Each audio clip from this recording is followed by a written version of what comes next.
Hello, hello, hello. This is Ronnie Q, and thank you for joining me.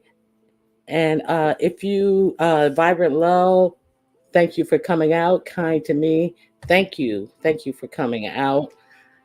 And if you guys would please hit the like button, Shani48, thank you for coming out.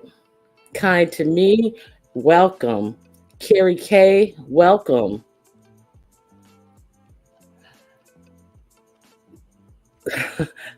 Lib Labrie, you're gonna kill me again. Thank you. And please put the pronunciation, you know where. Thank you for coming out. Miss Cruiser, thank you for coming out. Kim, hello. Very Carrie, hello. Who did I miss? Sunny B, thank you for coming out. Coolin, hey girl, hey. Thank you for showing up. Thank you for coming out. So, I just wanted to come on today and just have a little chit chat with you guys. So, about things that I see that's going on, and not necessarily things in the sector because there's been a lot of conversation about what's going on with Larry Reed. I have limited knowledge about Larry Reed. Unfortunately, the things that I hear now are quite disturbing. And The accuser and Tasha K. I have limited exposure to Tasha K, but however, I did watch that first of three series with the accuser who accused Larry Reed of having an inappropriate relationship with him while he was underage and in his care, living in his home. And uh, if you guys want to, talk about that, you're more than welcome to put your comments in the link. I mean, in the box, and I want to, just talk about that. I didn't get a chance to go over to Jay Wilson's, but hey Bap, how you doing? Welcome. I didn't get a chance to go over to Jay Wilson. Bird, how you doing? Thank you for coming out. But I understand that there was a conversation between he and Miss Cruiser, and it kind of well, not he and Miss Cruiser, Shelly and Miss Cruiser, about some things, and it kind of went left into the usual. I'm gonna get your information and all this type of stuff, and I found it hard to believe that Jay Wilson would, hey Social Bomb, would have somebody on his channel talking about doxing people when he proclaims that he's not a doxer, but we've seen him dox on his show. So I think it's just very disheartening that that's the low that we have to go to. But I found it also disheartening that Timothy Blaine took the position that if the young man was 15 years old, that he knew what he was doing. And I don't want to quote him. I'm just going to say that Timothy Blaine was under the impression that if the guy was had an inappropriate relationship with this grown man, that the 15-year-old was in control of his faculties and knew what he was doing, even though 15 is not the age of consent in that state. And it's a whole lot of talk about, oh, he wasn't this age, he was that age, and he didn't own the house when this guy said he was 15. All of these arguments and complaints about, the technicality of this young man's age, are futile to me, because I think that both parties, and don't quote me, but it's my understanding that both parties agreed that Larry Reed was a father figure to this young man, and Larry Reed allowed this young man to live in his house for quite a few years. Cheryl Burnett, hello. Miss Toby, welcome. How you doing? So I think that is a real problem.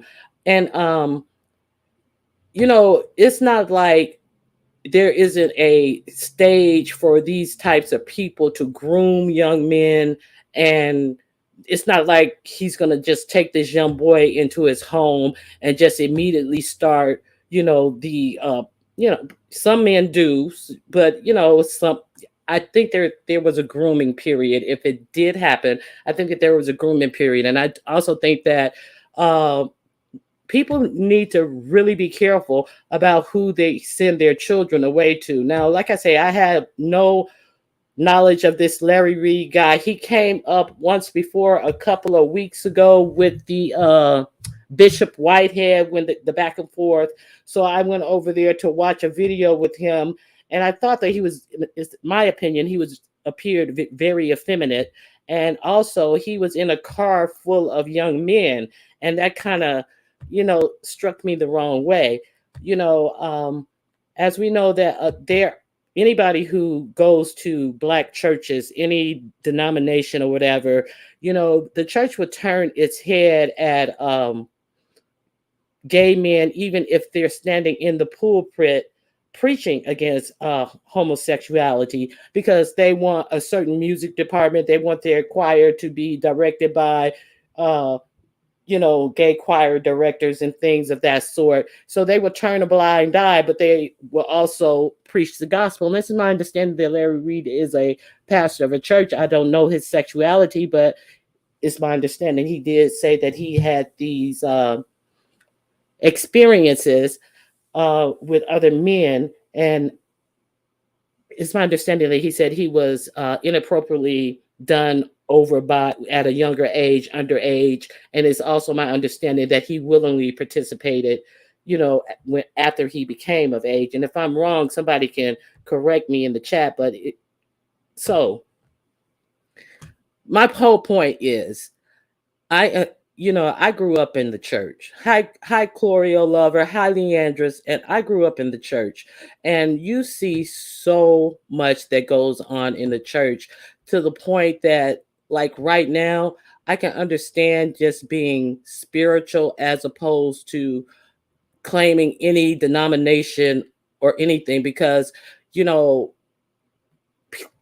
preachers like Jamal Bryant and things, they'll play down their getting women pregnant outside of their marriage, or getting, having girlfriends all in the church, and sitting up there praying and casting out demons of other people who have done far less things than they have. But this homosexuality thing, it really seems to stick in the church craw. And if you're really preaching the gospel, no sin is greater than the next sin. But for this if this true, these allegations are true, it's just really disgusting. And I really just hate the way that it's being framed and used for fodder out here. Because it's not a joking matter, and it just seems like a lot of people are just clawing on to this for, hi Angie, clawing on to this for, hi No Pressure, to get clicks and views. And it's just really unfortunate. But hi, Leslie. Thanks for coming out. I grew up in the church, and my granddaddy was a deacon. He would have never left me with anyone when he went in the church. Yeah, it's just a lot that goes on in the church. So, and not every church and not with everyone in the church, but it's a lot of excuses made for preachers and pastors and things. Parents also need to monitor their children as best they can. And I definitely agree with you on that. I agree. Clicks and views and beefing. Yes. And it's really sad because, this is a real serious situation that we're talking about, that this young man is talking about here. And Latasha Phillips, hello. Hello, Bap. I wish people would get to a point where they all realize they can support whoever they want without talking down on the accusers. Exactly. I didn't watch Larry Reed's response to Tasha K's interview. I want to be real clear and transparent. Jamal Bryant has a lust demon, but oh, he's just a man. Well, if he wants to have his lust demon and say, "Oh, I'm just a man," as a cop out for the things that he do, then he needs to take a seat in the pews and be taught how to conquer his lust demon instead of preaching down to other people. In my point of view, a lot of these preachers nowadays are just people, hustlers who could not make it on the street. I always say this. These are people who could not make it on the street, who could not do some jail time. Lamar Whitehouse, he showed that he can do some jail time with his hustling, and he came out, still getting over right in the church, talking about he's a bishop and all that. But a lot of these preachers, they're just hustlers, in my opinion. And that's how I feel about it. A lot of them, too many of them. So, I just think that it's just like real unfortunate. I didn't listen to Larry's response to the accusations, but I went over to Conscious TV because he was supposed to be dropping some receipts, and I had to red ball it back because he had already dropped the receipts. But he dropped a text message where the young man was responding to Larry Reed, and he had reached out to Larry Reed, and Larry Reed said, "Yeah, we can talk." He reached out to him to talk to him. And then when he reached out to him again, Larry Reed had changed his number. And, everything, when you put things in context, when you have people putting their slant on things and then reading you what the thing says, Conscious TV was like, oh, he was all in his feelings, and he was having a fit when he found out that Larry Reed had blocked his number or changed his number or something like that. So he came at Larry Reed all emotional and in his feelings. I didn't see the text as that. So he precursored reading the text with this young man was all in his feelings and emotional and butthurt. I didn't read it like that. What I saw in the text was the young man said, "Oh, well, I thought that you agreed to have a talk, and it, I'm a paraphrase, and he said that, he said he thought that a talk would be needed, but that's okay because I'm all right. I wish you no will." And the young man even said, "I forgive you." But to hear Conscious TV read this text, you think that he was some fragile, crying, hysterical man saying, "You must call me back. How dare you block me?" So I didn't get that from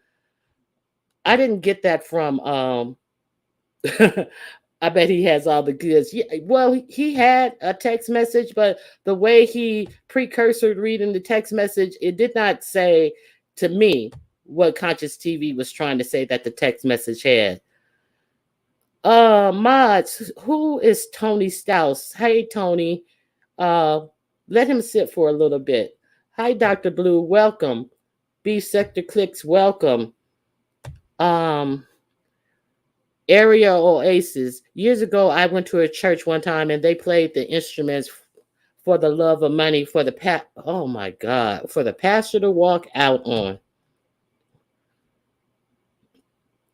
Tony, we're good. How are you? So, I don't even want to speculate, and I'm not gonna, say that this didn't happen. I think that the only way that we're going to get to know what happened, what really happened, is that uh, these people are deposed and they have to stick with whatever they say in a deposition.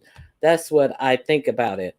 Now, someone also was giving out misinformation. They were saying that the case that they had years ago, where the young man was suing, that they came to an agreement that neither one of them would talk to the other party, and they parted ways, and that the young man, by coming and interviewing with Tasha K, was breaking that agreement. That's not the understanding that I got from everyone else who are throwing paperwork up. And even I think it was Conscious TV said that the reason that that old case didn't go forward is because Larry Reed was the one who wanted it dismissed because it was filed in the wrong jurisdiction. So I think that it wasn't settled and like, oh, you go your way and I go my way and we won't speak on each other. So I don't think that happened like that. So if you guys want to talk about that later on when I drop the link, please feel free to come up and give me your point of view on it. The Bushes, how are you? But I have something that I really want to talk to you guys about. A lot of people have these attitudes towards Black people being able to carry on guns.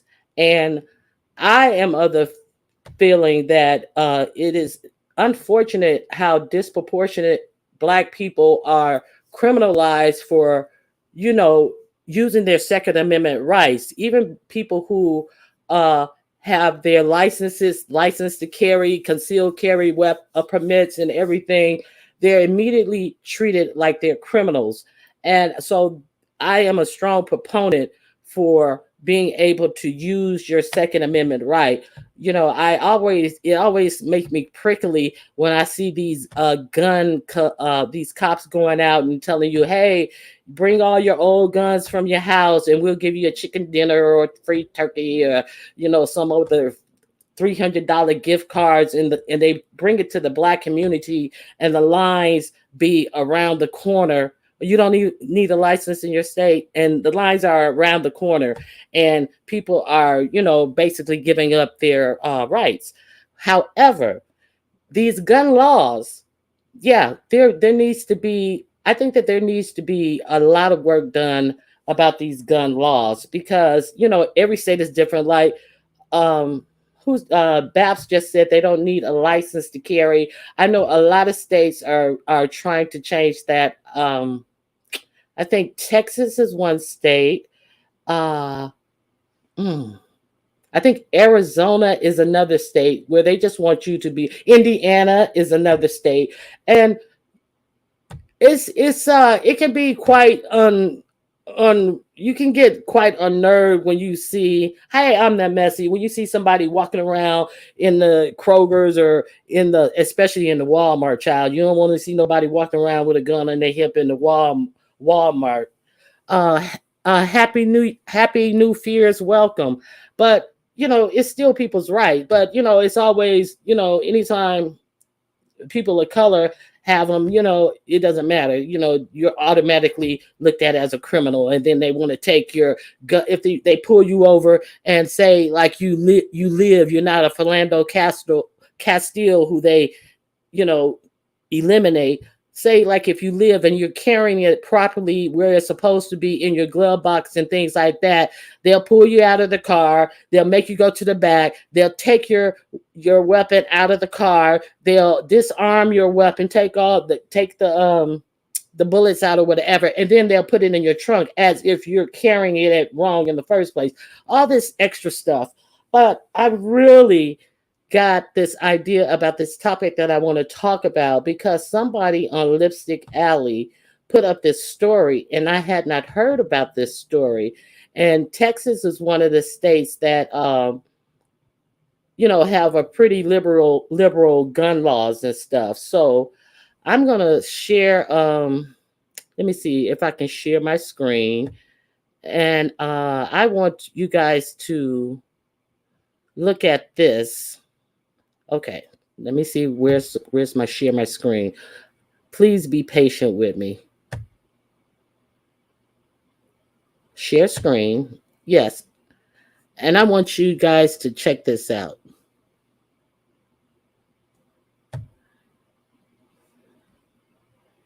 Let me know if you can hear it. If you can hear it, put a 1 in the chat, okay? Oh, let me put up my banner, my fair use banner first, because I don't want any issues. But if you guys can hear this, let me know. Put a 1 in the chat.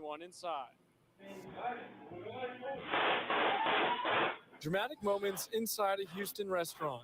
We've frozen the graphic video as a customer fires 8 shots and then one more, killing a would-be robber. Thank God no one else was hurt. A man wearing a mask and gloves inside the taqueria around 11:30 Thursday night, pointing what looks like a gun at customers while demanding money. As some hide and throw cash, this man takes action just as the robber heads to the door, still with his gun drawn. Picked up the money, turned around and left, and that's when the customer got up and shot him. Okay, so I'm gonna stop it right there. Okay, so have anybody heard about that story? Put a 1 in the chat, or let me know if you guys heard about this story.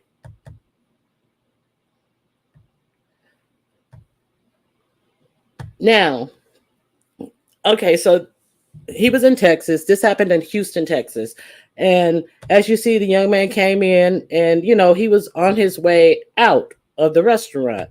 He got 4 shots in his back, and then the man got up and shot him 4 more times. And then the man went over to him and he picked up the gun that was not in the young man's reach. And after he picked up the gun and stood back up, he shot the man 1 more time in the head. So I want to know, what do you guys think about that?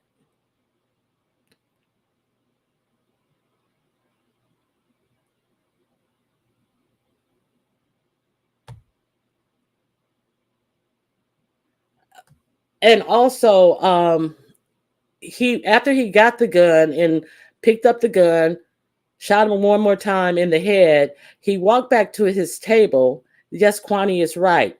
He realized that, hi Kwani, you're exactly right. He realized that it was a toy gun that the robber was holding. And see, that's just another thing. This is another thing. Okay, but you didn't hear all that in this story. You heard like a little, he was protecting, and that's another way the news commentators put things out. He was protecting the people in the store, this, that, and the other. So you hear that first story and you're like, oh, well, yeah, I'm going to go with what the newscasters say. But I'm giving you the extra tidbits about what happened.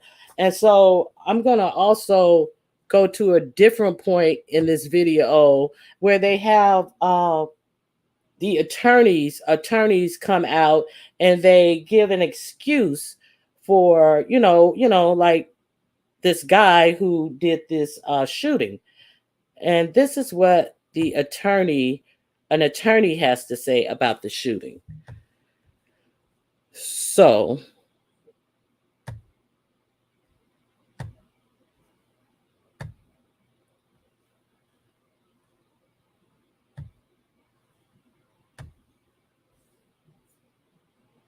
This is Texas. Price Brown is a local criminal defense attorney. I was not able to tell, just from looking at that video, that was a fake weapon. And just by actually taking out a weapon, pointing it at people, especially in a situation where you're robbing people, it establishes that, that person is willing to use it. Some people might say, well, why do you have to shoot him so many times? Until he's completely been neutralized, he is still a danger to everybody. Customers retrieved their money and belongings and left. The customer. Okay, I'm going to stop it right there. The customers retrieved their money and then they left. So he allowed them to retrieve the customers retrieved their money and they left. And the shooter also left before the police came. That's one more important thing that I wanted you guys to know. So let's see what you guys are saying. It's one thing to protect yourself, but when the threat is moving away from you and they are no longer a threat, you can't follow someone and continue to shoot them. That's exactly what happened. Okay.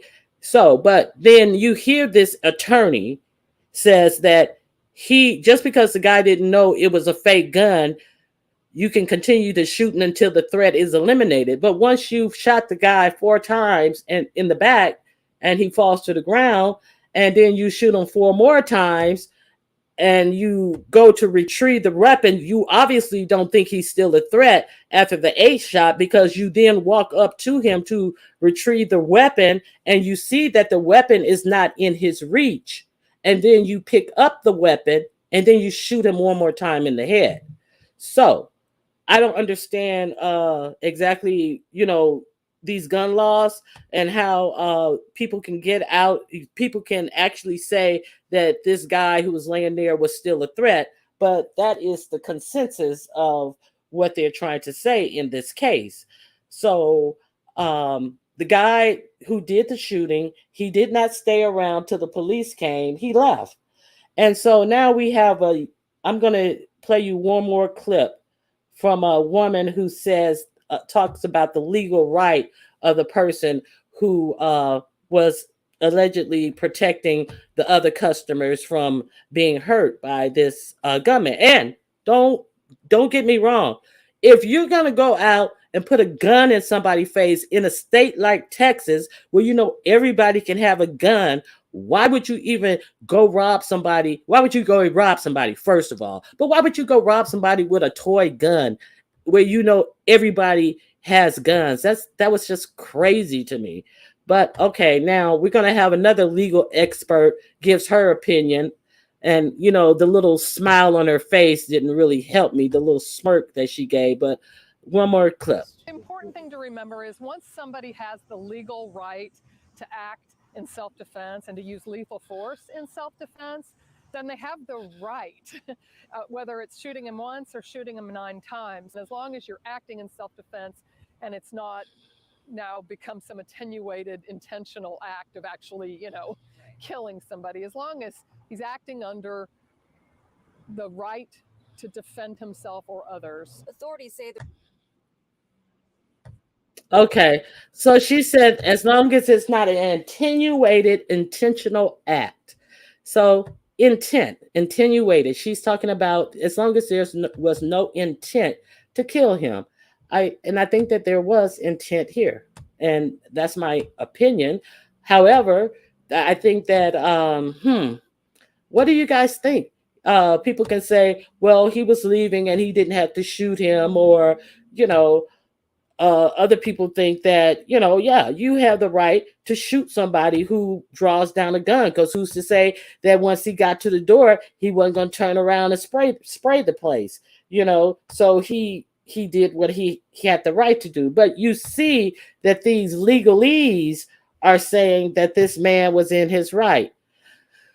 The shot to the head would be the thing that gets him time, okay?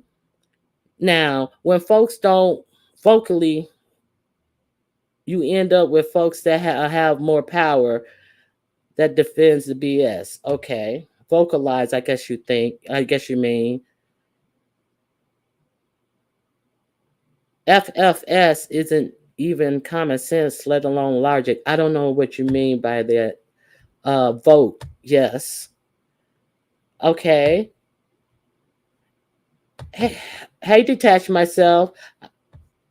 Okay, let me see.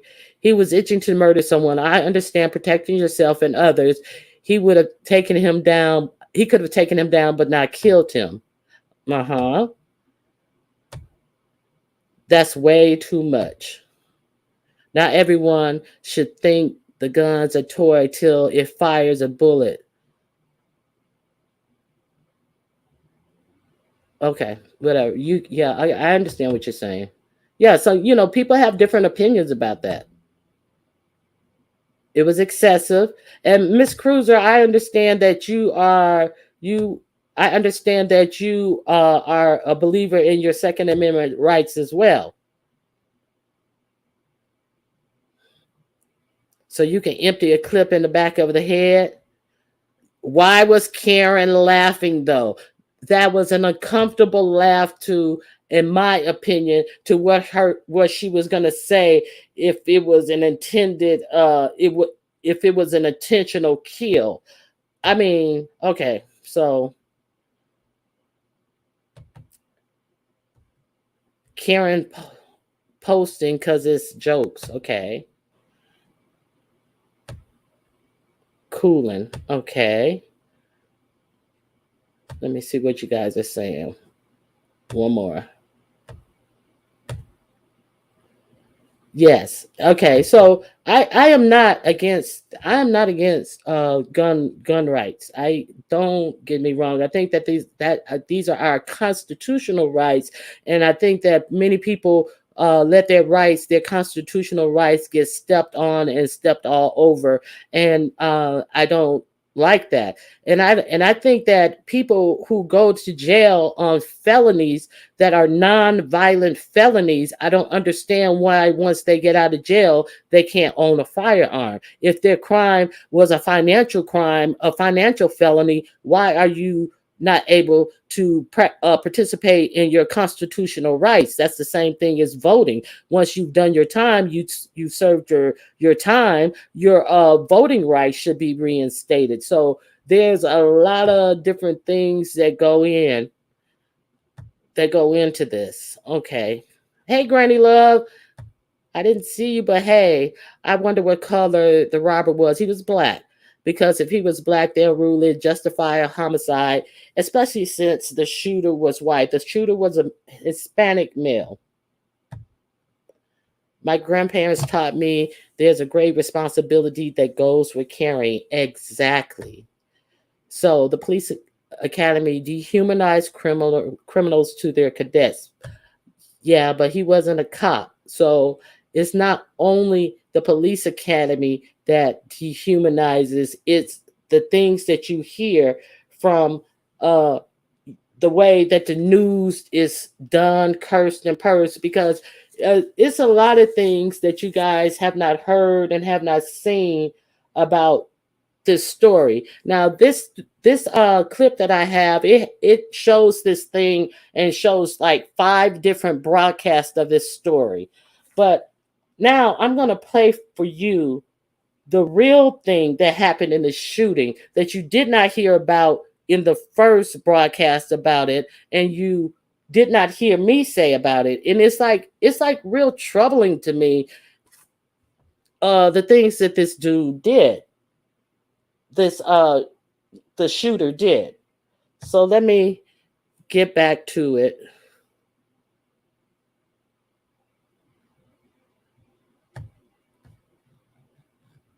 Okay.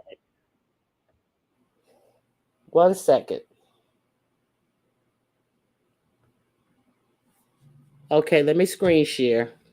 Now, I want you guys to watch this and hear. Just watch. Okay.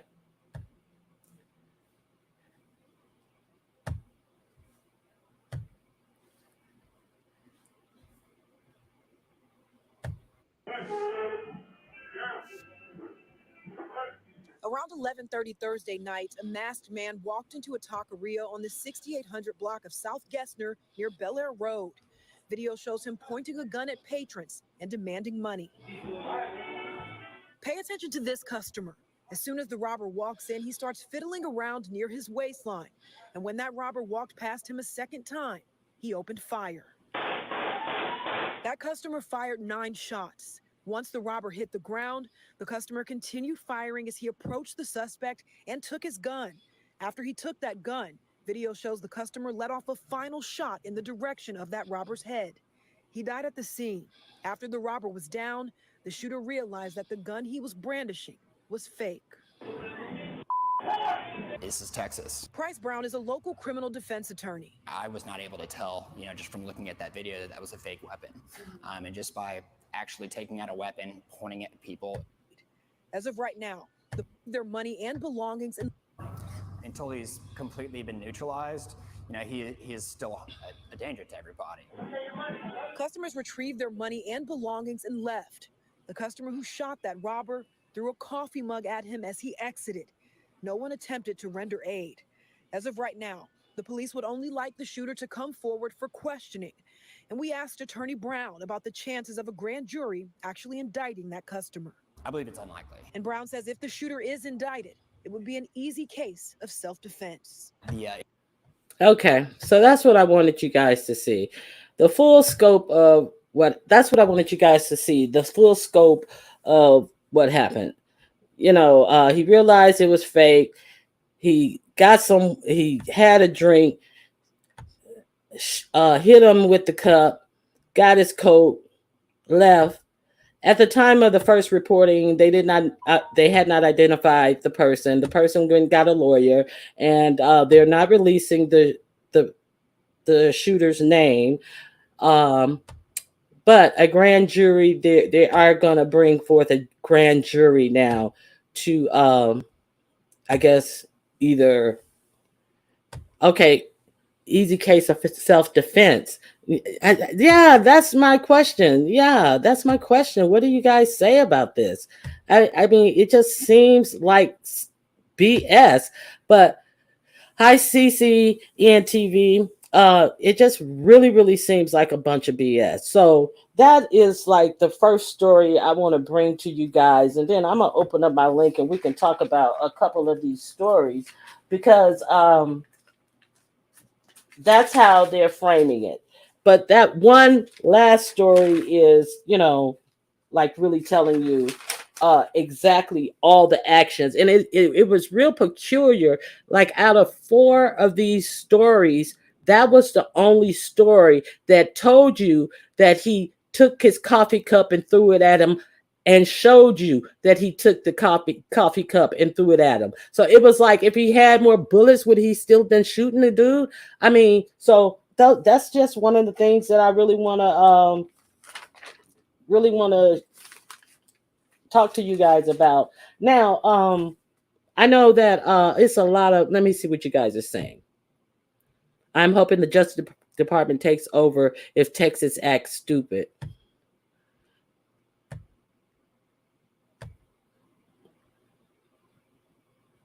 The shooter was white and the victim was black. Well, I think that I'm pretty sure they didn't give his name, but I you know what? I can't say. I did say he was Hispanic. I'm assuming he was Hispanic. People bought them a gun and wanted to use it. Like, give me the reason. Make my day. Clint Eastwood's, just the Wild Wild West. Okay, Babs. Babs, you can explain why. Okay, you can hit the link, or if you want to explain in the chat. That man used the robber as target practice. I bet he frequents gun and or plays a lot of gun video games. He's probably an incel as well. Yeah.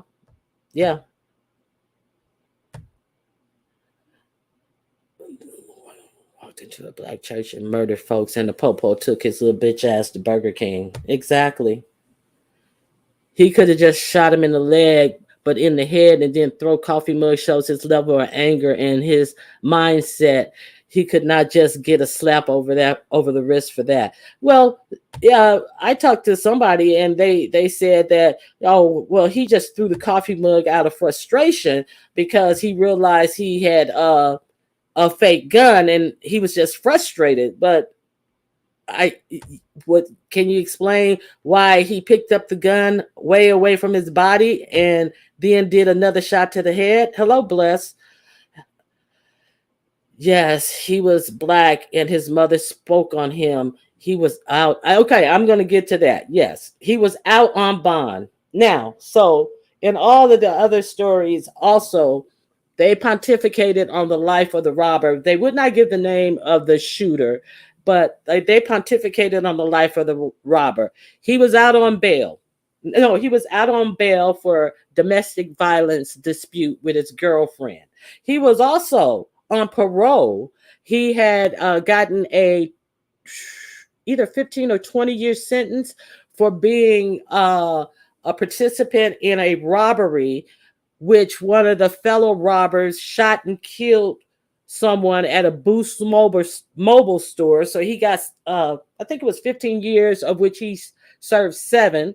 He got out on parole. Then he had a domestic violence arrest, and he was on bond for the domestic violence arrest. So his mother spoke on him, and she said, he definitely shouldn't have done it. He definitely should not have done it. And, so, but they really, really, went into who this person was. And like I say, I'm not saying he should have robbed anybody. I'm definitely not saying you should go in on a robbery with a fake gun. But I'm going to ask you guys what you guys think later on. Okay. I'm not going. The shot to the head negates that he was frustrated because the gun was fake. He's just an angry man. Exactly, because he did the shot to the head prior to throwing the mug.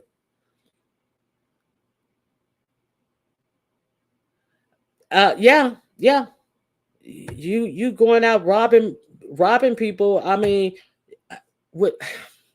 And the thing about it is, the mother was flanked with 2 more young men. She was, I assumed that they were his brothers, but she was flanked with 2 more young men. And I am just like, what is this? Who's raising our young men? Who's raising our young men? What is going on in our society? And it's just like, is the mother the only person raising these? And, it's my opinion that, a man needs to raise a young man. It takes a man to give a young boy what he needs to become a man. And you look here on YouTube, you see an idiot sitting up here brandishing a weapon at all times over little arguments and things like that. And it's just like, at what point, who raises us? I don't know. Okay, so let me say less. What did you say more of? But other countries don't have exactly. A lot of countries, the police in London, the police don't even carry guns in London. I mean, in England. Yes. And you look at like Asian states and stuff, you'll get in big trouble if you, like in Taiwan and places like that. If you get caught with a gun, you on the bricks if you get caught with a gun. Okay, somebody get this person out. Okay, get this person out of my chat.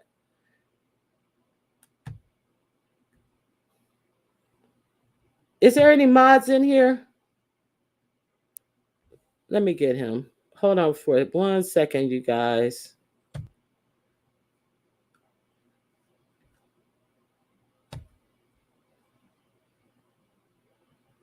Okay, thank you. Thank you for whoever got him.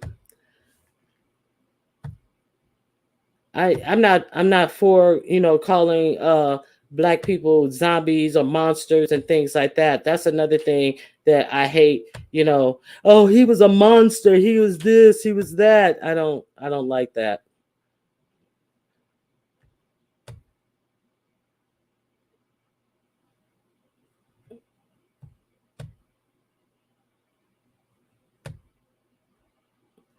Okay, so now I'm gonna move on to another topic that I really wanted to discuss with you, because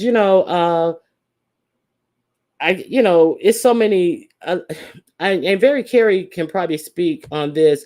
It's so many opportunities out here for our young kids to take advantage of and stuff, but a lot of our kids don't get the mentoring that they need and things like that. So a lot of our people, a lot of our young men do wind up in jail. And I want to talk about this young man. His name is Castile Bond. Have you guys heard about Castile Bond? Okay, this is a picture of Castile Bond. He was in jail. He went in jail. He was looking like this in June. He he's in jail in Alabama. This is how he looked in June of 2022. And he got 20 years for burglaries of cars and unlawful entry of cars. He got 20 years. In June, he looked like this. And in September, he looked like this. And the police department is not the people, the jail system were not the people who sent this picture out to the family member. The family member, his sister, received this picture from an inmate who was locked up with him. So, did you guys hear about this? Yes, months later. So the sister knows her brother's in jail, and then she receives this picture of him months later. Now he was set for parole in June of 2022, but he was denied parole. So his next parole date would have been his next parole date was set up for 5 years later. So this is how he looked. Now, you know how they sneak phones in jails and things like that. Well, another inmate had a phone. He took the picture and he sent it to this young man's sister. What happened was he had a problem with his intestines while he was in jail, and they took him to emergency and they removed all his small intestines. And then they brought him back. He's not in a medical unit. He's in the regular unit of the jail cell, and they gave him no further medical care, and he deteriorated to that. So, also, here's another picture of the young man.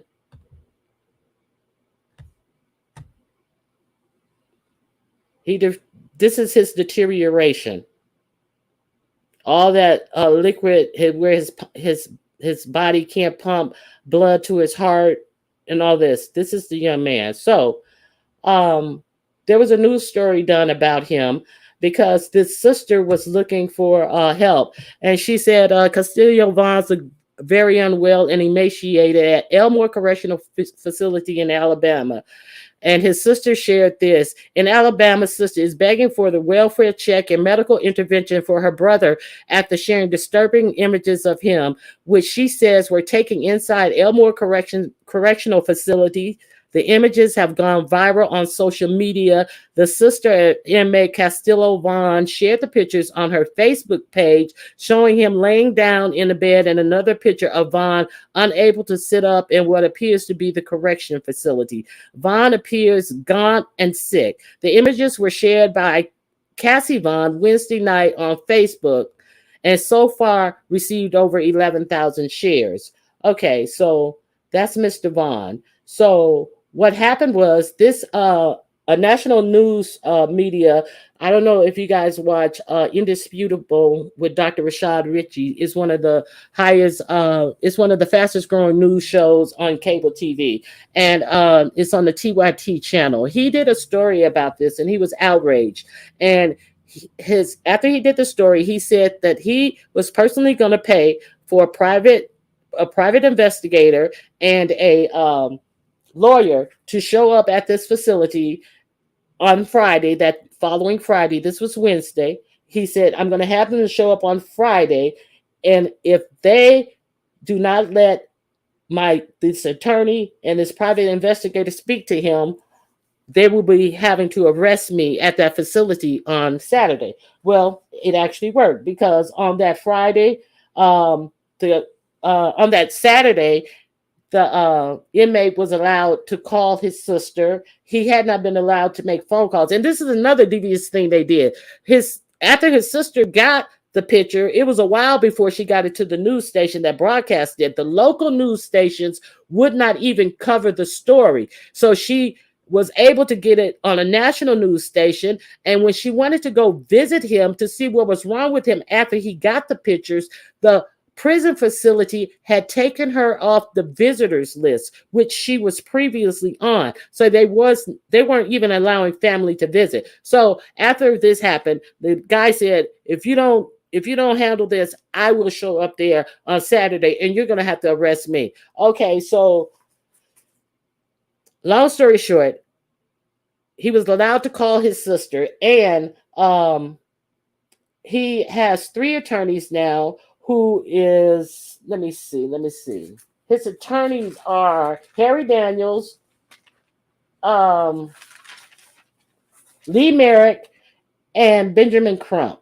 And all 3 of the attorneys talked to him on that following Saturday. So he has, Harry Daniels is one of the biggest civil rights lawyers in the United States. So it was without this newscaster having the connections to connect this young man up, nothing would have happened. And a week later, the Justice Department also opened an investigation on this facility. His sister went on an interview and said his wound was, when she went to visit him that following Saturday, his wound was oozing blood and pus. He was in a non-medical facility.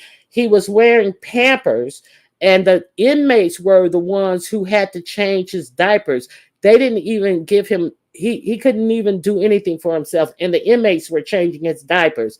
This is how horrible the condition was. And like I told you guys, this is in Alabama. And Alabama also, the Justice Department also already has a suit against Alabama Department of Correction, which they filed in the year of 2020, which is ongoing. So, that's what's going on in Alabama. So it just really, really, really, really made me wonder why, if this is Alabama as well, University of Alabama, right here, young man, first day of school, beautiful young lady, first day of school. They got the notorious AKA the umbrella that she's carrying. So, and if you look at this video, they talk about how they love the University of Alabama because it's so inclusive and it feels like home. They have a video about the University of Alabama, and these Black students really enjoy University of Alabama, have a huge, huge campus, have a great sports team. So let's talk about their sports team, why don't we? So this right here is Darius Miles. He was at his 3rd year at the University of Alabama when Darius decided to go out one weekend with his friend from DC. His friend from DC was not a college student. He was just the homie back from DC. And so Darius decided to walk up to a young lady named, what is her name? I'm sorry. Jemiah Harris. And he walked up to her and he tried to flirt with Jemiah Harris. And then after flirting with Jemiah Harris, she turned him down and he got angry. So when Jemiah Harris and her boyfriend were in their car leaving, Darius said, "Don't you know who I am?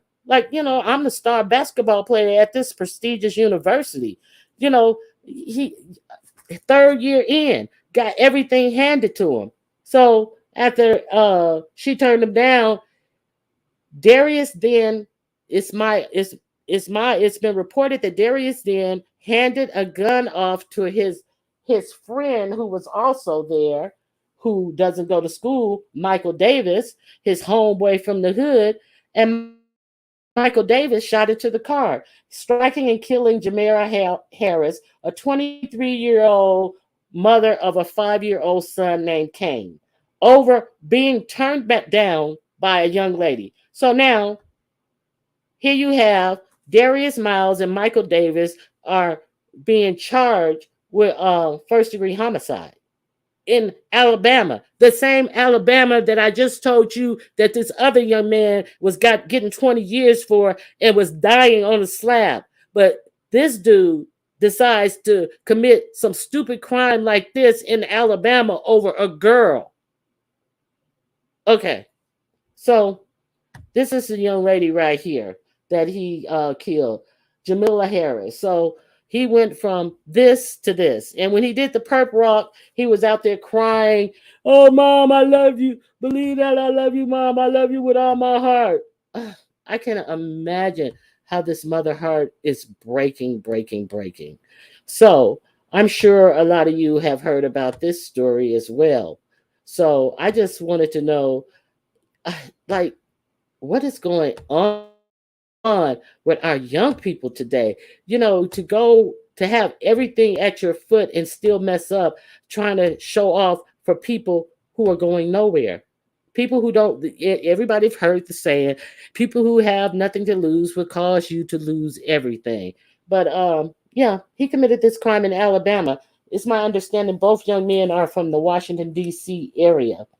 But this is what's happening to this young man. So I just really want you guys to discuss this with me, and tell me what you guys think about it. And my last story topic that I want to talk about why are cops being called on 6-year-olds for being disruptive in school? Why is that happening? Why are 6-year-olds, 8-year-old being handcuffed by cops and things like that, by teachers? Are the teachers really trying to set our kids up to get accustomed to being locked up and things like that? Are the children always wrong? Are your children always wrong? Are you listening to your children and what they're saying about these people we are guarding to teach these children? You know, I just want to talk about in Virginia, there was a 6-year-old who went to school with a handgun and shot his teacher in the chest. So the cops immediately said that this 6-year-old child had intent. Now, how can a 6-year-old child even? A 6-year-old child cannot even form, can't make intent to do that, because a 6-year-old child doesn't even understand the concept of that, the finality of death, because their characters get up and run, they play games, you get up and run, you get a new life, so what type of institution that they're saying that these cops are saying that this 6-year-old had intent? But why did the 6-year-old do that? Are we listening to what these people are doing to our children? Okay. Child abuse. A teacher made a 5-year-old black student clean feces out of the toilet with his bare hands. That was 1 year ago. Okay. Fortunately, this teacher was fired for doing that. Fortunately, that was 1 year ago. So, maybe that was a one-off. Was it a one-off? No. Mom shocked at son's barehanded toilet cleaning incident. Another student forced to reach his hand in a dirty toilet and unclog toilet paper out of the closet with his bare hands by his teacher. Here's another story. 7 years ago, teacher arrested in Florida forced elementary students to clean dirty urinal by hand. She was arrested on child abuse charges. Now, this one woman who lost her job, the mother is also working to get her teaching credentials snatched. See, because the mother has to do that work. This happened in Arkansas. Arkansas just didn't snatch her teaching credentials. They fired her with giving her the leeway to go work at another school district after doing this to a 5-year-old child. So I want to talk about all of these things, because what would make a 6-year-old go to a school and do that? And people think that our kids are just like bad, or different kids are just bad. There was a report in about also in Virginia, where a mother took her autistic son to a tennis lessons that were held by a police a police group for youth, and she wanted to get her son to realize that police aren't bad people, and not to be afraid of the police. But when she came back to get her son was on the ground in handcuffs. He's an autistic child. He was getting she asked what happened. They said he was getting upset, and when the female cop was talking to him, he turned and walked away. Well, that's one of the things that he is taught as an autistic child, to calm himself, is to walk away from situations that upset him. But then then they said a struggle ensued. Now, this is an 11-year-old autistic child, and they're very vague with the mother about what type of struggle ensued, but it wound up having her son slammed to the ground in handcuffs with a concussion. And these are the people that this mother wanted to let know that they aren't all bad people. So these are some of the things that, I wanted to, talk about. Let me see what you guys are saying. Let me remove my banner first, and let me see what you guys are saying. So, I'm going to drop the link, and I have one more. Speaking of mothers, I have one more thing that I want to share with you. Okay, so we have, everybody wants these young girls, they want to be, get hits and likes on the gram and all that type of stuff. So I want to share with you this one mother who was, trying to get hits on the grams. That's all she was trying to do. She wanted people to like her videos and all this type of stuff. So this young lady decided to put this up on Instagram. So let's see what this young lady put up on Instagram. Okay. The strangest mother-child photo ever. A woman has gone viral posing for pictures with her baby, matching her in a damn thong. Now, I was done after seeing this, and I see it as an individual who is trying to get likes, positivity on social media, popularity off the back of her damn child, literally off the back of her child. Lotto, your thoughts on that? Okay, I'm gonna end it right there, because it's just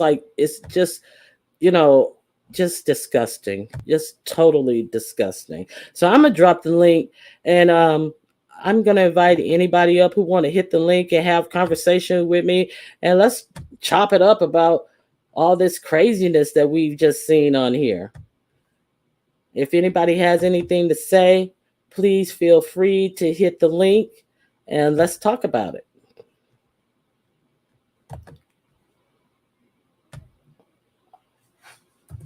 Okay, there's the link. I cannot. Child, the fuck? Just horrible.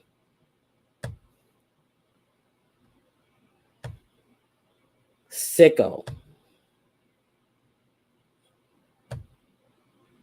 Very disgusting.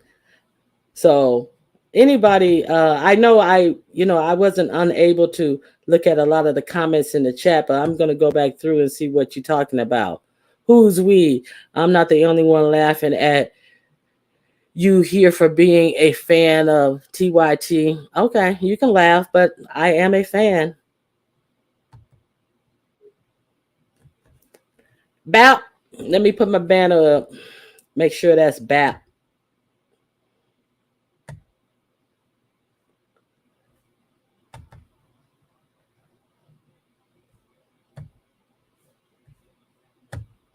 Hey, Babs, how you doing? Hey, I'm good. Okay, let me remove my banner. So what do you have to say about all this treachery that we have going on in the real world? Man, well, the one about the inmate was just it's truly tragic, because when I was looking up the news article as you were talking about it, and they were saying that he kept refusing treatment. And I'm like, at what point do you stop allowing a person to say they want to refuse treatment? Because he literally looked like he was dying. So what, were you going to let him die?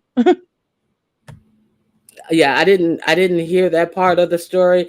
But it's my understanding that his health has improved greatly, but they still are not pleased with the facility that he's in because it doesn't Yeah. garner him the medical treatment that he does need. But he is in a somewhat medical facility. It's just crazy. Yeah, I don't understand just sitting by and basically watching a person live in the condition that he was living in. They shouldn't have allowed him to, if that's even true. They shouldn't have No, allowed that. It doesn't make and any sense. when the local news didn't carry the story, so uh, I think it was Yahoo News called the facilities for a statement, and then they answered the phone and they said that they would get back with them, and they never got back with them. So when they called back to say, "Why haven't you gotten back in touch with me?" the person on the line said, "Have a blessed day," hung up the phone, Oh, and no one answered the phone anymore. So this is, and then different news media, after it blew up and got viral, different all the news agencies who started calling, they would get no answer. They wouldn't even answer the phone. We have somebody backstage. So, this is the type of stuff that they were so doing. they felt like Let me they were see. invincible. Exactly. Let me see if this is Demetra. It's Demetra, me. It's me. what's up? Hello. Girl, that's I was late for my live because I was at the repast, girl. Oh, I'm sorry. Thank you for coming, though. Thank you for coming. There's still some food left over in the barn. If you guys haven't been to Demetrius today, it was a fume today. Hold on, let me see who this is. Hi, lovely love. Is this lovely love? Okay, I guess not. Okay, so go ahead. Okay, I don't want to come to the other lady. I can wait my time because I have a couple of different things. You gave so many different food for thought, right? So I Mm-hmm. have an opinion on quite a few. I didn't want to cut nobody off. Okay, so what else do you have to say, Babs? Oh, the only other thing that I wanted to comment on was that first story. Just that I don't think legally that guy is going to get charged, even if they bring it to a grand jury. Because the way that law in Texas is written, if you have a fear of imminent bodily harm or death, you can respond with deadly force. And unfortunately, there it's not like, a limit to how much deadly force you could respond with. It's just you can literally respond with deadly force. So whether you shoot them one time or two times or 10 times, you can respond with Mm-hmm. deadly force. Now, Mm-hmm. personally, I think it was excessive, but I don't think legally anything is going to happen to him. Yeah, that's the one thing about the gun laws, and states have the right to put whatever laws that they want on the books about uh, things that are like for like a lot of people don't know that it's not a constitutional right that the states even have schools for your kids to go to. Right. So, states have a lot of say over your rights. Like in Missouri, Quaney was a state representative. The Republicans in Missouri was voting on whether women could come to the chambers with their arms showing. They don't have nothing better to do in Missouri state house than to sit up and talk about women should have to cover their arms when they come in the state house if they work in the state house. And they already banned abortion totally in Missouri, so now they're coming for your arms. That is So insane. And these are the people yeah, that people are electing. yeah, exactly. Hey, Demetra, what do you have to add? Well, to that story, I wanted to add, that happened here in my home city, Houston, right? And Mm-hmm. so, we're privy to a lot more of the news as it comes and when it happened, right? And so Okay. I'm real glad that you went further than that one clip and showed the extent of what that man did, right? Mm-hmm. How he went into what I would term overkill and Mm-hmm. vigilantism. You know what I'm saying? Because it's one thing to be protecting yourself, right? It's one thing to stand your ground. But even after he had brought the gunman, the would-be robber down, when he Mm-hmm. was down, when he was hit several times already, he went then and stood over the man. Instead of going to call 911, Mm-hmm. Instead of making his exit from the place because he fear of his safety, he went and stood over that man, right, and continued to shoot into his body. Now, see, for me, that you know what I'm saying, that definitely pushes the line and crosses the line of self-defense. Right at that point in time, you taking vengeance in your own head. At that point in time, you've been a vigilante. At that point in time, you proving a point, right? Exactly. And then it was further done, and it tells to me a great. It gives me a clue of his mindset. When after all that, he take a coffee mug off a different table after all this, and throw it at the man. Exactly. I think that action alone should show where his mind frame was. The hate, the vigilantism, the you know what I'm saying, the desire to shame and cause as much injury as possible. Right? If he was so scared, why he didn't run out of there once he had shot the man, brought him down? Once he stood over him and shot into his body, why didn't he just make his exit and call the police? He didn't even call the police. And didn't wait for the police. And he had already picked up what was the man's weapon, which was not in the man's reach. And after he picked it up, he stood back up and shot him one more time in the head. So it doesn't make sense to me. And at that point, I'm sorry, go ahead. I want to be able to defend myself. If somebody draw down on me, you know, like if it's draw down, I hope I'm the, you know, hey, I hope I'm the quickest draw. But you know, all of that, you know, people can say he was leaving, you know, he really didn't have to, and then I can see the wiggle room in that. But after he down 4 more, then after you pick, I don't see all that. But you know, some people do. No, I just think, and as far as it going to like trial or whatever, right? I feel like you know Cornel X, the leader of the New Black Panther Party, right? Used to be part of the Nation of Islam as well. You know, he's a great advocate for people, right? And right now he is taking his own, because he is pushing and making sure that the voice for the community and the outrage at this overkill is being not being ignored, right? So with Cornel X getting in the fray, it won't be ignored. It won't be just idly pushed to the side, swept under the carpet. He's going to make a fuss. He's going to make some noise. It's going to get some attention, right?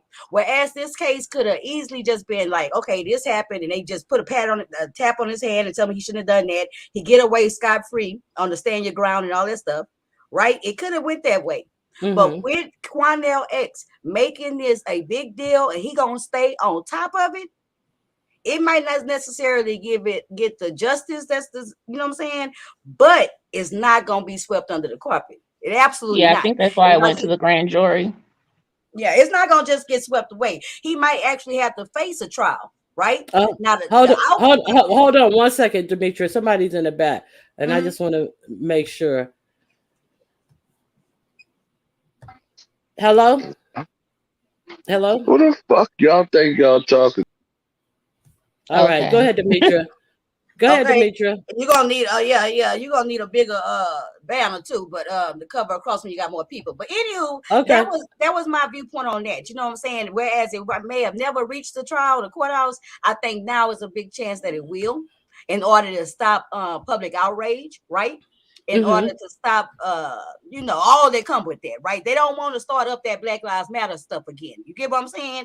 They don't want to just fire that up again. So even if they have to take it to court, and even though the justice where it may land, you know, probably still be in the favor of that dude, he will have his time in court. He will be put to the public speculation. He will have to pay some money. You know what I'm saying? Not that it's worth the life, but no, he's not gonna get off easy, right? And so then, like on another story you was talking about, you raised a good question as far as like with the story of the 6-year-old, right? Right. Okay, I heard you raise the question. No, I heard you saying that you was in disbelief or not really going with the statement of his intent, right? And from what I could hear from you, sharing your sentiments, I could hear that you were saying like, what child at 6 years old can do this? What type of child? form these type form of the thoughts. intent. Mm-hmm. Well, unfortunately, I beg to differ with you. No, they don't Mm-hmm. understand. Like you went on to say, you gave the example, like they play games, they don't understand the permanency of what they do, their actions. I Mm-hmm. absolutely agree with that. But I disagree with the fact, unfortunately, that a 6-year-old can harbor those type of resentments. A 6-year-old can harbor that type of anger. A 6-year-old that's raised in an environment where they see violence, where they have access to a gun, where they see all type of different things that they shouldn't be seeing. I find it to be very capable for a 6-year-old to Mm-hmm. get those type of thoughts and stuff, and they have that type of resentment. You know, with that story too, they had checked. They had at that school he went to. They actually had what they call what's that called? Where they do the checks? What they call security checks? The metal detectors. They actually had that, right? They actually had that. His bag had got checked that morning. Okay. They indicated, the security guards indicated to the teachers that he possibly had a weapon. And you know, they took no action from that warning. None. Wow. None. They took no actions. Wait, they said that he possibly had a weapon in his bag, Right, and the security guards didn't take his bag? Now, And they didn't check the bag? They checked the bag with the scanner. Apparently, they must didn't open it, right? But I don't know what exactly they chain of command or how they what it's called. I don't know how they structure go, right? Uh-huh. But they actually did the thing, the scanner open, detected it might be a weapon. They relayed that information to the teachers and stuff, right? And nothing was done. Oh, that lady and her family gonna sue the mess out that school. What's the point of having a security guard? So the ball was dropped all over the place, right? And then you have to get a responsibility really to who? The parents. Why is the gun in a place where a 6-year-old have access? Why is the child unattended in the morning where you don't check his backpack if nothing else, just to be checking up in there to see if he got his homework, got his jacket, got his pencils, got his, you know what I'm saying? Well, why are you not checking his 6-year-old backpack for some toys that he ain't supposed to be bringing to school? Well, hold on. Now, see, I don't know. I didn't get any type of information about anything on this kid. Now, like you said that, you know, like if the parents, you know, as he has violence around him and that he sees violence and all this, I don't know if that's his story. I don't know if his family worked somewhere and just had a gun for their personal protection and, you know, kept it somewhere where it's handy and didn't think that their child knew where it was and just were irresponsible in that manner. See, you know, the mother had a gun and it was licensed. Did she? Yeah. But it's like, was there a father in the home? Do you know? All they mentioned was the mother had a gun and it was licensed and that it was purchased legally. That's all I read. Okay. But y'all do understand, even without having a license for that weapon, that very most likely she's going to be charged with child endangerment. She should. That, right? Right. And that's what it should be. Hold on. She's going to be held accountable. Hold on. Let me see if this Newbie. Oh, now that's a big banner. Hey, Newbie, is that you? That's me. Okay. Oh, I'm sorry. I removed the wrong thing. All right, Newbie. Go ahead. Yeah. I can see that, and I don't have any problem with that. But at the same time, that child, unfortunately, his whole life is being changed, right? And it's just like I don't want to speculate on anything, but we just giving our perspectives, right? And I'm very hard pressed to believe that a child who has not in some type of way been exposed to some type of violence, some type of, you know what I'm saying, for them to be able to harbor up the idea that I'm gonna go in and shoot my teacher, because that child did shoot that teacher on purpose. Okay. Well, it wasn't a misfire. Go ahead. Right. He purposely did it. Now, but the intent mean you formed an intent that you are going to get rid of this teacher off the planet forever. And I don't think that a 6-year-old has the ability to form that type of intent. He get mad and stuff, and then you have to understand that I don't know what type of video games or he was around. I don't know if he had older siblings or cousins or people who he was around who play a lot of violent video games. A lot of things go into this with a 6-year-old. Now, if we talk about a 15-year-old, 14-year-old, you know, I can understand that. But so I don't know. It's so much I don't know. let me ask you this. Remember the other case, not so, and I'm not trying to change the narrative or nothing, but just it's pretty similar, right? And I want to get your mindset on this. Remember when that juvenile less than 11 years old just killed his mama because she wouldn't buy him a game. Now, do you think that's not intent? I understand what you're saying as far as the being able to rationalize and understand the long-term effect of what you're doing. I absolutely agree with you that they can't form those type of thoughts. They don't have that type of rationale, right? But as far as the intent, meaning even at that age, okay, they have a thinking.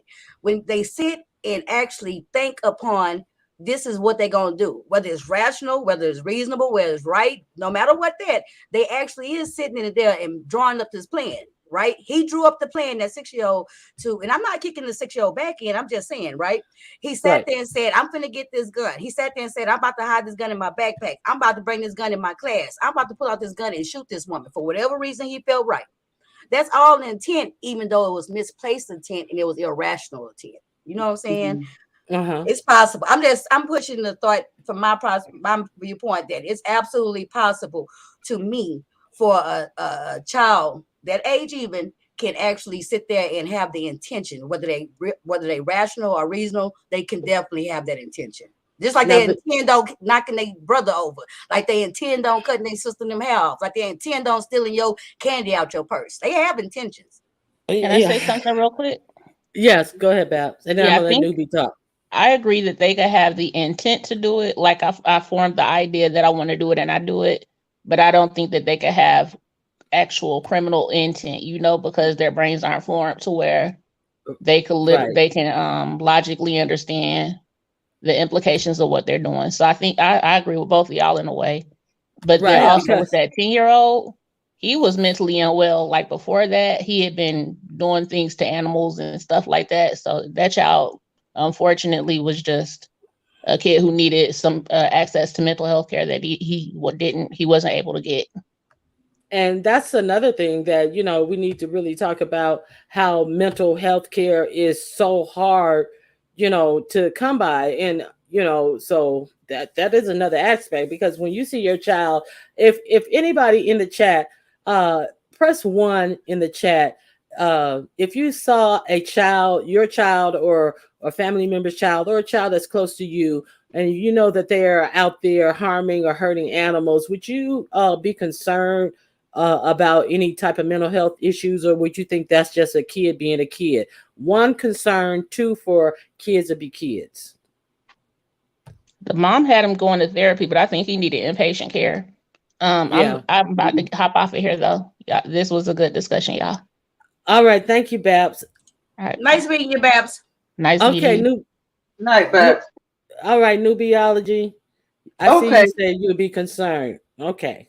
I would today. Now, I have 2 sets of children, I like to say. The older set and then that younger set. With the older set, I probably would have looked at it as just, kids being curious and exploring. But with today's times, with the younger set, definitely I would have to take a closer look at that.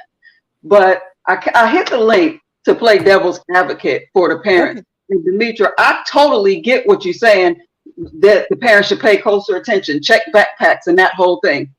But the reason that I say I'm playing devil's advocate, if Miss Ronnie Q, if you will permit me to tell a short story. Go ahead. In 2018, my son was 13 years old. He was shot in the face by a 9-year-old. And everybody expected me. He's fine. It didn't even leave a scar. Praise God. My son is fine. Everybody expected me to jump on top of the mother and do the whole thing. But this was a single mother working 2 jobs. Okay, she worked a day job and she worked graveyard shift. She was tired. She had a pistol. She was licensed, that whole thing. She kept the gun for protection, on her 3rd shift job. It was in the glove box of her car. She was knocked out asleep. Her son got to rambling. He didn't shoot my son on purpose. He was showing him mommy's gun. And somehow the gun went off. And it wasn't even aimed. it shot a brick wall and the ricochet caught my son in the face. So all types, yes, we need to stay on top of these kids. Yes, we have to pay attention, but at the end of the day, shit happens. It just does. So we cannot be so quick to jump on what about the parents. Also, off the subject, on the subject, I actually met the mother. You all remember the Columbine killings? In the boy that when it shot up, it was 2 of them, I think. Yeah, Dylan Roof and Yeah. the other one, I forgot. Yes, It was yes. Dylan's mom. I met Dylan's mom and had a conversation with her.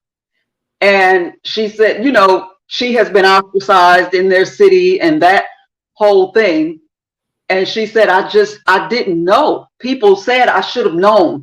I should have saw signs. I didn't know what kind of signs to look for. And I asked her, if you could go back, if it was anything that you could say or do, what would that be? And she said, I would ask my child every day, is there something hurting you that I don't know about? And if you cannot talk to me, tell me who you would be comfortable talking to about it. Yeah. And that has always sat with me. Y'all, shit happens. Yes, we have to be careful. Yes, we got to double check and recheck, but it's a lot going on, and this world is crazy as hell, and we are not our children's only influence. You know, that's like really so true. And because that's why I don't know anything about the 6-year-old parents. So that's why, you know, the news media, like they skewed that story, that first story, Demetra, to make it seem like, oh, it's just purely self-defense. But you know, they nuance things the way they want you to form your opinion. And so you quickly think, oh, some people may quickly think, oh, that child knew violence, he may have been around violence, this, that, and the other. That could totally not be the case. Right. You know what I'm saying? But I don't know. But so I just can't really speak on it. And there's a lot of things like with the media and stuff like that, they only give you as much as they want to show you, right? And it depends on how they bias lie. You know, that's why it's a responsibility of Black media, really, and like platforms like yours. You know what I'm saying?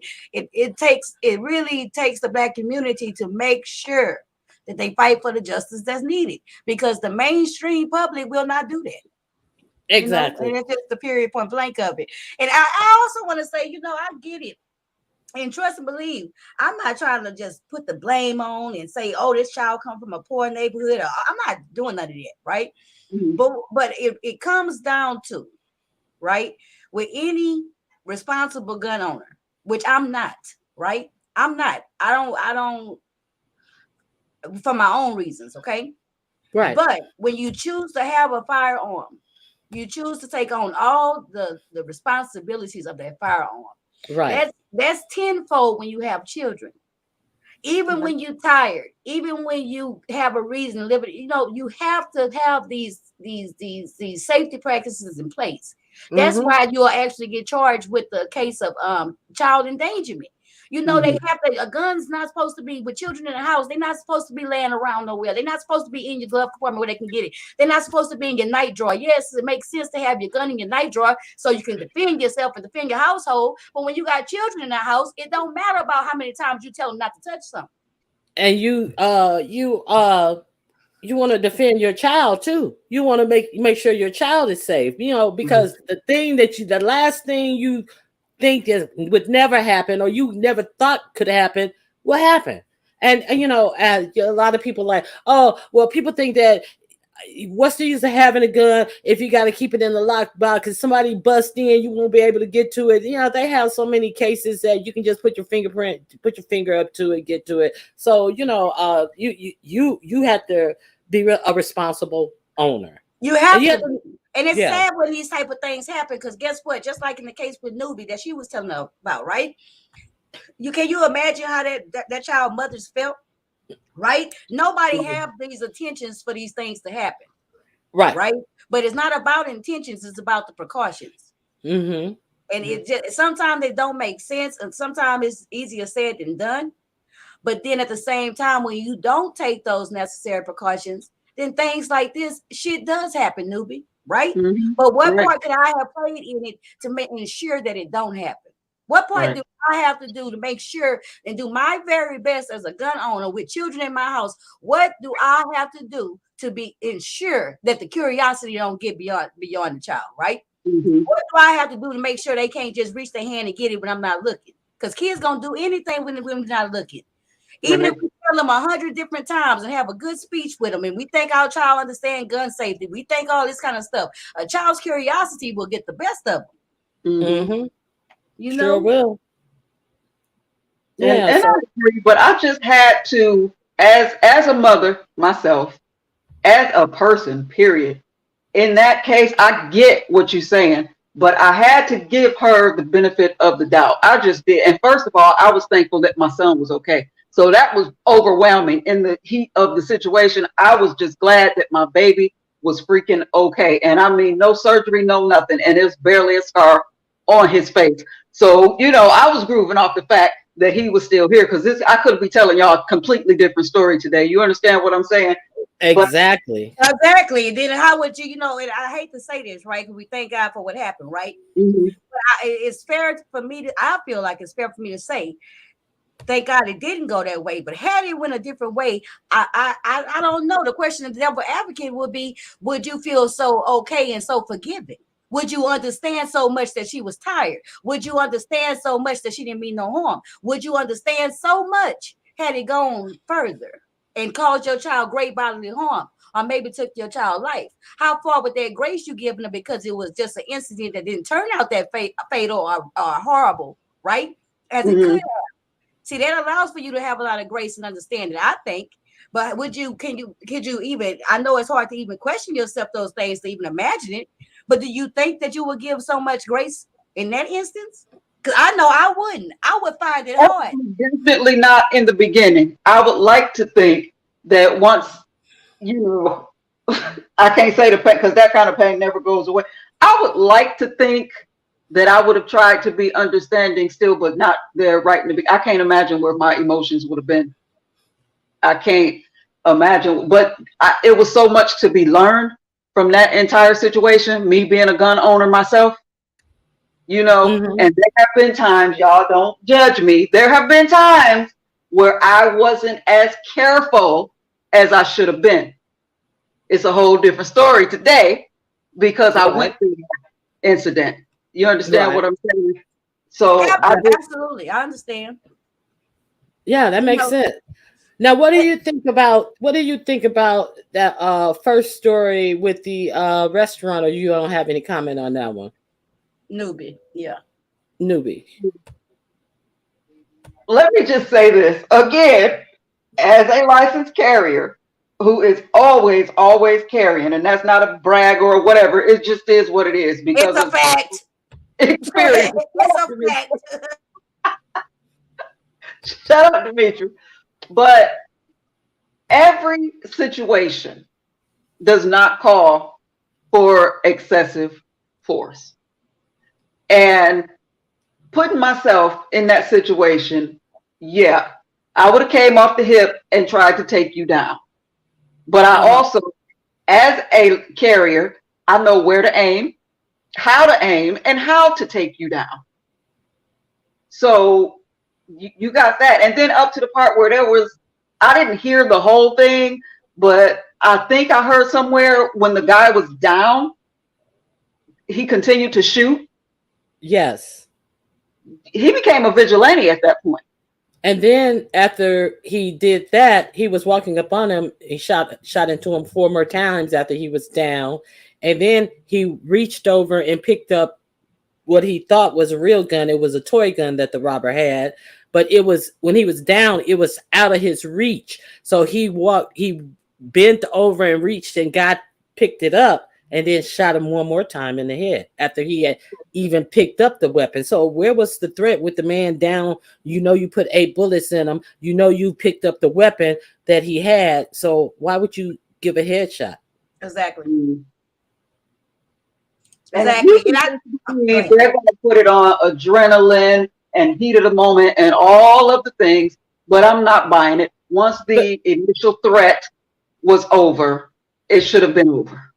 Well, I played an attorney and another a councilwoman. She even had to kind of like giggle, and it really made me mad. And she was like, "Until if there's no intent, if there's no intent made, you have to keep you have to keep on shooting till the threat is over." And she knows she was sounding ridiculous because the whole situation was over.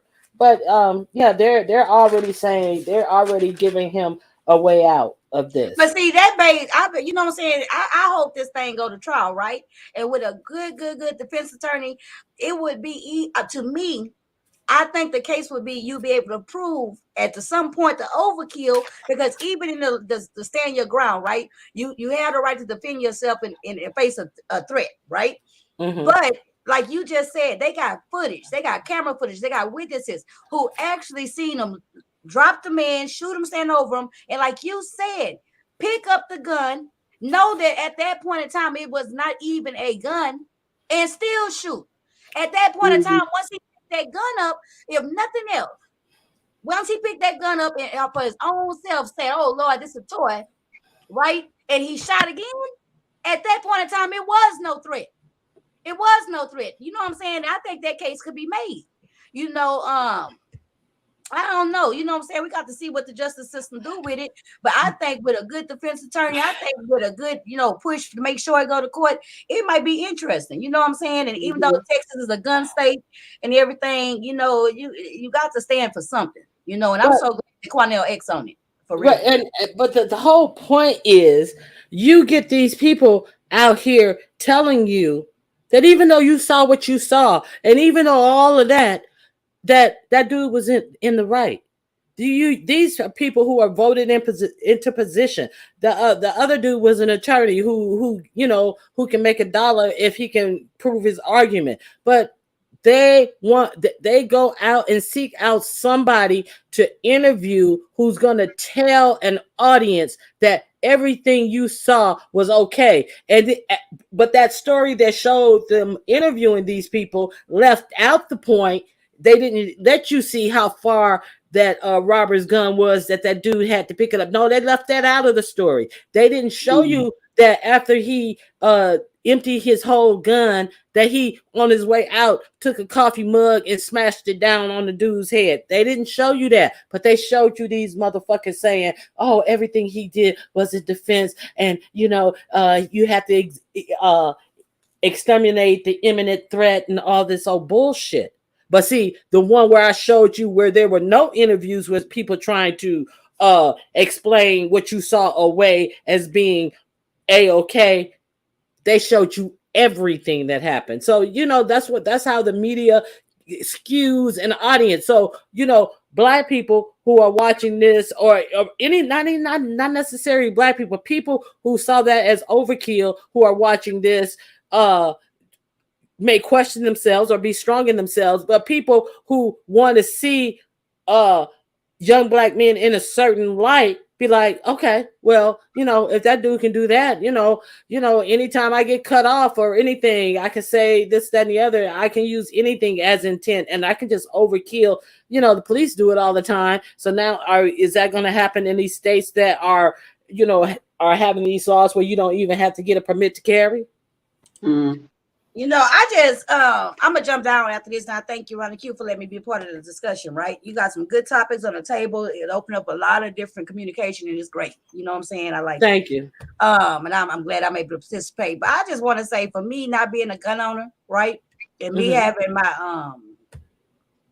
my sentiments towards that, I feel like when I was so scared, y'all, when Texas passed that law where you can open carry, right? I just knew that all of a sudden it was going to turn into the Wild Wild West, right? I just knew that everywhere I went, I was going to be in fear because everybody in there carrying guns and I'm outnumbered. right? And I'm just glad that it didn't go to that extent here in Houston, where as I see guns everywhere, you know what I'm saying? And I feel that way because a lot of times I feel outnumbered because I have my sentiments about gun ownership for myself. You know what I'm saying? I feel like it puts me at a grave disadvantage. You see what I'm saying? Because here I am with no gun, and everybody in the world seeing a 10 and 1 got guns. You get what I'm saying?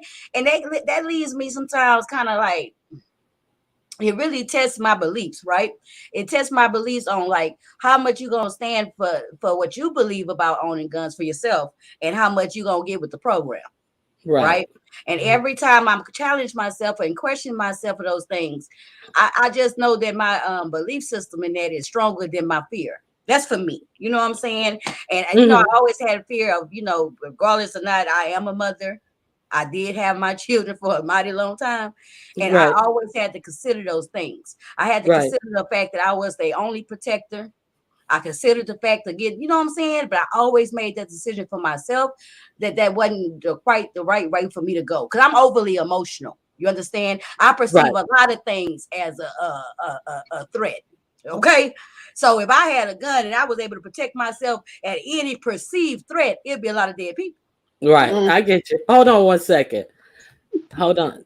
No, I'm serious. Taylor Made, is that you? It's me. How you doing? Okay. Hey, Taylor. Hey, Demetra. Hey, Newbie. Hey. You. Hey. Can I talk? Yes. Right now? Okay. So what I was gonna say is, being a gun owner myself, people got a misconception like because you own a gun, you can just be out here shooting people, and you cannot.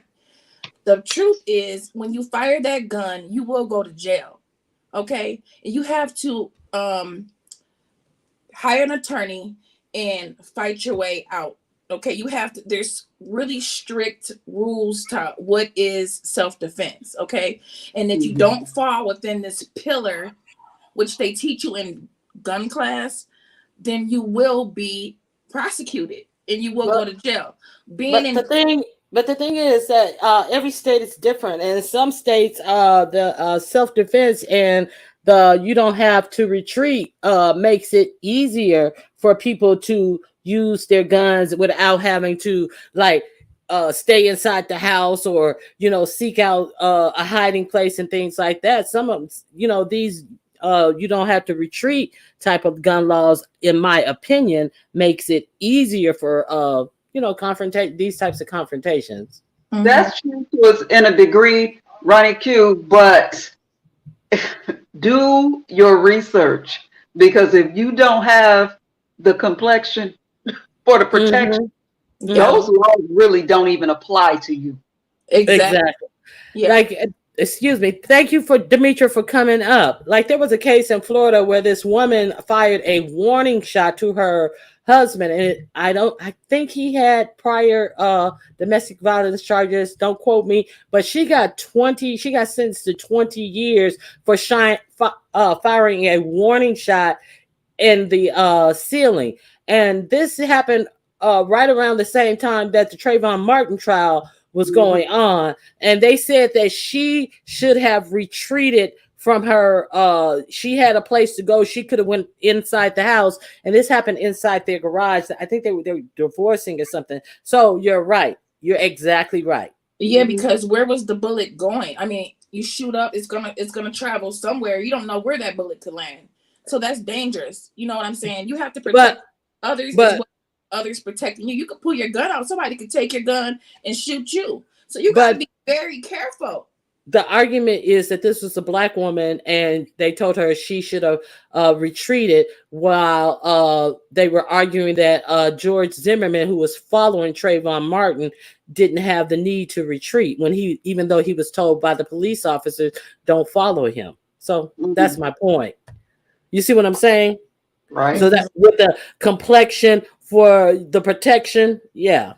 So, you know, they can argue it any way they want to argue it. It's just my point to get you locked up. Yeah, that's just like if I'm driving and I get pulled over. I might not tell the officer that I have a gun in my car. It just depends. You know, you're supposed to, you know, disclose that information if you get pulled over and things like that. But with my color of my skin, that is something that I really have to be careful about, because I could say that, and then again, they could say, oh yeah, she moved wrong and shoot me. You know what I'm saying? It could be any type of thing like that. That's why you have to owning a gun and carrying a gun is very scary. I mean, it can be scary. You know what I'm saying? You can't be scary when you have it, of course, but it's not just it carries a lot of responsibility. And so, it's a lot of decisions to be made in a split second. When we're talking about a gun. So I advise carry you a box cutter also. Get you some mace. Get you a taser. Do all of those things first. If you can, let that gun be the very last resort. Yeah. Because it can change your life. You're in court, you lose, you're not be able to pay your rent because you can't work. You know what I'm saying? You lose your housing. I mean, it's just little things like that. Now your name's in the paper, on the news. Everybody sees you. Now you can't get a job. I mean, it's just a lot of, even if you're proven innocent, you know what I'm saying? People done all seen you that you done shot this person and blah, blah, blah. You know what I'm saying? So it carries a lot of weight, Okay, one second. Young MIA, here we go with race. So you have a problem with talking about the facts? Because if you don't want to hear the facts, then you're more than welcome to leave. But race is a part of how the justice system is not equal for Black people. So if you don't want to hear, you're more than welcome to leave. But I'm not going to skirt around the facts because you don't like to hear them. Okay, go ahead. Yeah. So yeah, this is a great topic. I'm just sitting back and enjoying it. And I just wanted to come up here and add that little bit. All right. Well, thank you for coming up. Bye, guys. All right. So Newbie, I'm gonna close out the show. If you have any closing words about anything, any topic? Not really. I appreciate you letting me come up, but as always, prevention is the best protection. So just be mindful of your surroundings. Don't put yourself in dumbass situations where you have to pull a gun if you can avoid it. And for me, staying my Black ass at home, it's a very good thing. You understand what I'm saying? The partying, the clubbing, the crowds, I don't do it anymore because it's too much going on. So just situational awareness, be smart, and keep yourself protected. Y'all have a blessed day. All right. Thank you, Newbie. All right. And Blessed, I don't understand what you're saying. And that's flawed. Breonna Taylor's officer was charged with that. Miss me. What that was Breonna Taylor officer charged with? I'm not clear on that you're speaking of. Because no one was charged with shooting into Breonna Taylor's house. He was charged with his bullets going into the adjoining residence. So I'm not sure what your that is. So can you let me know what you're saying?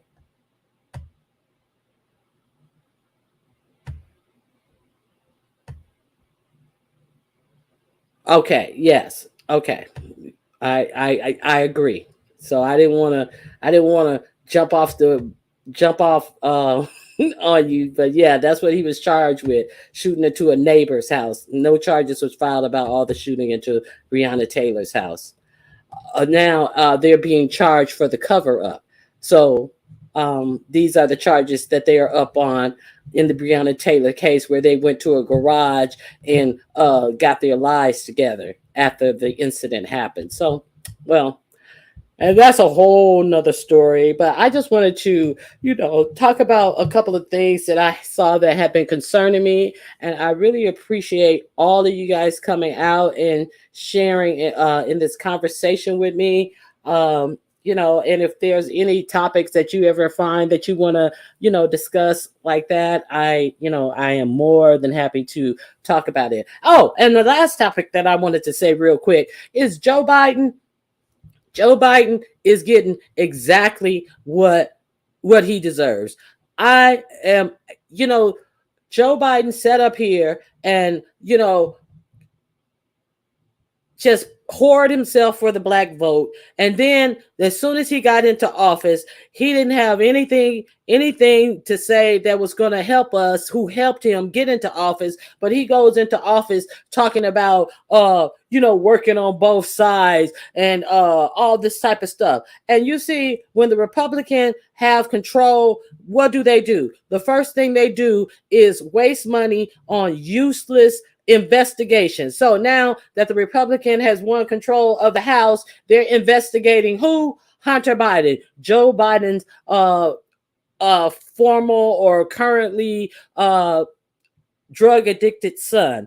And you know, and when the Republicans have control, Republicans go in there and do whatever it is that they want to do. And it was Republicans can't even get along with themselves. It took them all these votes to vote McCarthy in as Speaker of the House, and they were holding out for Marjorie Taylor Greene and all of these radicals on the right to get committee jobs. And the committee jobs allows them the power to do all these useless, wasteless investigations. And the first person they're investigating is Joe Biden.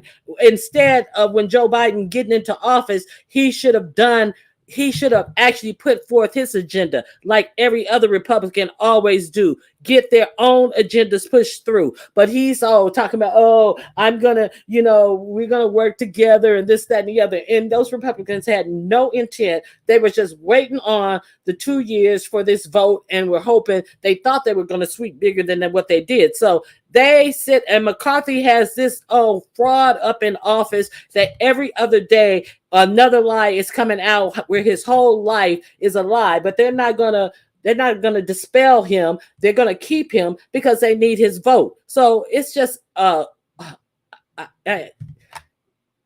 it's time. I'm so sick of the BS. But anyway, that's another story. Maybe we'll talk about that tomorrow. So you guys, thank you. I swear I will write in a candidate. I mean, I really hope he doesn't. Thank you for coming, Newbie. I hope he doesn't even run again. And I want to thank Newbie, Demetra, Taylor May, and Baps for coming up and joining me. And I want to thank all of you guys who came out and listened to me, participated in the chat. And, you know, I just really like, you know, to have like different types of conversation. And, you know, and I really appreciate you guys for coming out. And just have a great day. And I guess I'll see you guys around the YouTube streets. So that's it for me. All right. Have a good day. I'm out.